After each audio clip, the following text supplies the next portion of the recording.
morning children. Today we are going to begin with lesson number 9, data handling. Actually this lesson is very interesting if you understand and is easy to solve also. Here we are going to see 4 different things like telemarks, pictograph. You have to answer the question, seeing the graph, and as well as you have to draw the graph. So one by one, first of all we will move in the sequence given in the textbook. But before I go on in the further chapter, I just want to ask you, what do you understand or what do you mean or what do you have a conclusion about data handling? See, data, it can be pronounced as data also, but here we are going with data. So how you define data? Data is a collection of useful information that already you had studied in your computer section also.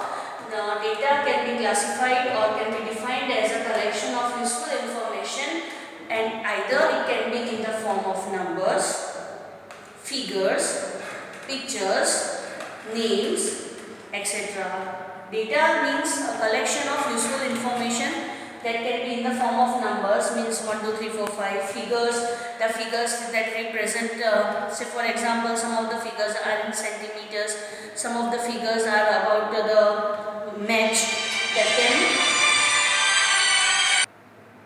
Okay, as I explained about the figures can be in any of the form, like the figures that can be described in between the two matches, the figures that can be described in between the two quantities of a particular thing.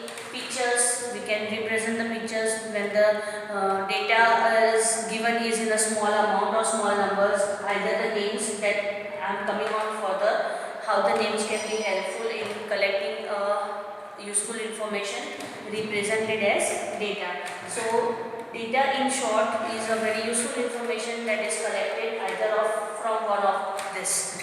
Okay, now what about handling? Data, now it is clear, but what about handling? Handling is how you will take care of the data that is collected and been with you, right? So first of all, the step comes that recording of data. Whatever the data you had received, you will record it in the form of information. Like example I had taken here, names of fruits according to children's choice. Now see, I had written of some of the names of fruits, but what about if the quantity is much bigger? So first of all, to record the data, I had written the number of fruits what children prefer or what are their choice. So you can see here I had written some of the fruits like banana, apple, orange, chiku, apple, orange, chiku, banana, banana, chiku, apple, apple, banana, banana, orange and apple. These are the very limited names of the fruits. Okay, now I had recorded the data. Now what about if the number of data collected is much bigger than this? It will not be tedious for you how to judge. Every time you are going to check it out how banana is coming, then again banana is coming, then in between chiku and orange is coming.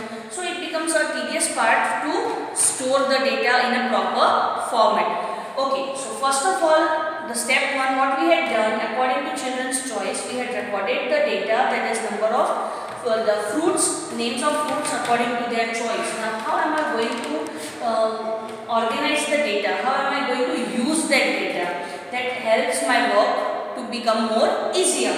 So now the step 2 is organization of data. Whatever the data I had collected according to children's choice, now this has to be organized in a proper way so that as and when I require or as and when I want to see the data, it can be useful information provided to me or others. Okay, so now according to the recording of data, I have written names of fruits first, then choice in numbers.